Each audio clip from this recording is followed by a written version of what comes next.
This is pretty amazing. This is probably the best gaming headset for the Nintendo Switch. This is the Razer Barracuda X.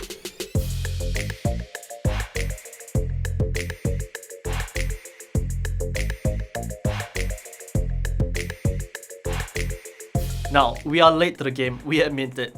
This review unit was supposed to reach us back when the launch pretty much happened, but it was stuck in Hong Kong for the longest time and it finally made its way to Singapore to me. So while I was waiting, there have already been various reviews out there covering all sorts of perspectives on the Barracuda X, and I have to say that overall they are all pretty positive. So as I was waiting, I was really hyped about it, but at the same time kind of skeptical because it's overwhelmingly positive. But I have to say, after 2 weeks of using the Razer Barracuda X, it's definitely very impressive. Very impressive to the point that I would say it's the best gaming headset for the Nintendo Switch. The first thing you have to know is the price. Just about $100 or roughly 150 Singapore dollars. That's a very agreeable price, you've got to admit, especially for a wireless gaming headset. In fact, it's actually also $20 cheaper compared to the closest and direct competitor, which would be the Arctis One Wireless from SteelSeries. Now it may not sound like much, but $20 is actually enough to sway people towards a decision. But what are you actually getting for $100? The main selling point of the Barracuda X is this so-called 4-in-1 connectivity. And no, it's not talking about the connection method, but rather the devices that it plays very nicely with. The 4 such devices would be your PC, the PlayStation 4 or 5, Android smartphones, and the Nintendo Switch. In terms of the actual wireless connectivity in itself, the Barracuda X only supports 2.4 GHz wireless via the use of a USB-C adapter. There isn't any Bluetooth support here, so don't go thinking that you can use this like a pair of Sony or Bose. But on the flip side, it's plug and play and it's very straightforward. You don't have to mess with anything, it just works. Which, on that note, this is one of the rare few Razer products that doesn't support Razer Synapse at all. That also means that you don't get access to the usual things that most Razer headsets would allow you to do so, such as EQ settings, microphone settings, or different profiles for different games, stuff like that. But in my opinion, not having to deal with Razer Synapse, that's just a huge plus.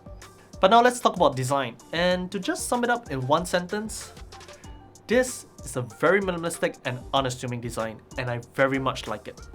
This time around, it's pretty much all black and devoid of any form of RGB, which is very surprising from Razer, but definitely the way to go, especially because this is a wireless headset. All you get is the Razer text on the headband and their iconic logo on each side of the ear cups. That's about it. Overall, the entire construction is made from hard plastic, which does feel reasonably solid to the touch and should hold up fine with the rigors of everyday use. The only part that's metal would be the adjustment sliders, which does feature notches, and I do appreciate that. The Barracuda X also comes in at 250 grams, or about half a pound. Wearing it for hours on end was definitely not an issue at all. But lightweight is only part of the comfort. The padding on the ear cups and the headband do make up the rest of the experience as well. For my use, I found the padding to be pretty much sufficient and I couldn't feel any pressure from the headband at all. And the padding on the ear cups, they are also using memory foam, which while they are the basic kind of memory foam, not the advanced type that you see in higher end headsets, they do their job pretty well and it's pretty comfortable, and that's for me, even while wearing glasses. Of course, your experience will vary, but if you are similarly built like me, it should be a pretty much comfortable experience. My only gripe with it is the rotation of the ear cups. For some reason, Razer has decided to have them turn outwards instead of inwards. This means that when you have the headset on your neck, you can't flatten the ear cups inwards to have them rest on your chest to make it more comfortable. The only thing I found useful for this direction of rotation is when I want to take off the headset and place it on the desk. This direction is a very natural motion.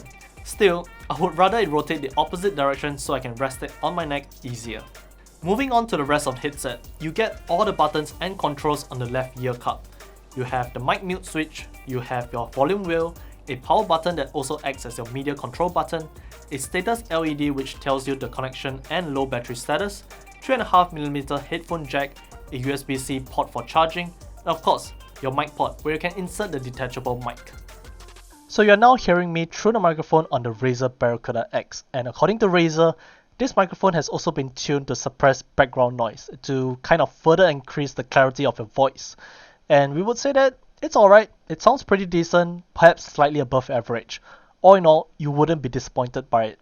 If you're just using the Barracuda X to play games with your friends and you guys are chatting over Discord, well, they would still probably complain about you and your gameplay, but they wouldn't complain about mic. Now, other things included with the Barracuda X would be a 3.5mm audio cable, a USB-A to USB-C cable, a USB-A to USB-C female connector, and of course, the USB-C wireless adapter itself. Other reviewers have already touched upon this, but yes, the shape of the wireless adapter can be a hit or miss depending on what device you are using it on. If you are using it on a laptop, more likely than not, it will block a neighboring port. If you use it on the Switch, which is what it's really designed for, you also can't rest the Switch down on the kickstand. If you're on a desktop or a laptop, use the included extension cable for the wireless adapter. With that, it's an amazing experience and you won't block any ports. If you're planning to use this with an Android smartphone, stop right there. Don't do it. Just go grab yourself a proper pair of Bluetooth headphones. While this will work, it's not ideal. But if you're on the Switch, this is probably the best device to use with the Barracuda X. It's a phenomenal experience. Just insert the wireless adapter, turn on the headset, and you're good to go. Playing my Nintendo games was a really blissful experience, and I really enjoyed games like Monster Hunter Rise and Zelda Breath of the Wild. In Monster Hunter Rise, it really heightened the shouts and roars of the monsters and highlighted some of the audio cues that the monsters will exhibit when performing certain attacks. It made the hunt so much more aggressive and immersive.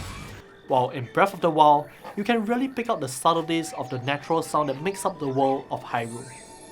Now yes, you can probably get a very similar experience with a pair of wired headphones with the Switch, but again, this is wireless, and to pair wireless peripherals, especially third-party ones, with the Switch, it's not exactly an easy task. The Barracuda X is not only wireless, but it's a plug-and-play experience with the Switch, and I didn't experience any audio cutoffs or any kind of latency. That's awesome. It also has a sound signature that's really similar to the higher-end Black Shark V2, which I do prefer, meaning a much more balanced sound with good enough bass without tempering the highs. This headset also has really high power output, and I could get really high volumes out of those 40mm drivers even with the Nintendo Switch.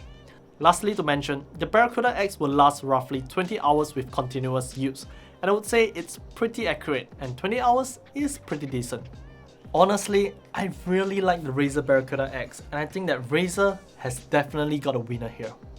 It's pretty affordable at just about $100 US, it's wireless, it's plug and play, decent microphone, comparable audio quality to their higher end offerings, no RGB, and no Razer snaps. In my personal opinion, this is probably the best gaming headset for the Nintendo Switch. If you're looking at this for the desktop or laptop, this will still work great as well. Just that in that market, you have a ton of other options. But if you're looking to get a wireless audio experience with your Nintendo Switch without any fuss, the Razer Barracuda X is extremely good in that regard, and I would say that it is the best use case for it. It really is a perfect fit for the Nintendo Switch. If you have any questions, let us know in the comment section down below. And if you'd like to, do check out the affiliate links in the description. If you do, thanks for support. Don't forget to like this video, subscribe to us on YouTube, follow us on Facebook, Twitter and Instagram. Till the next one. See ya!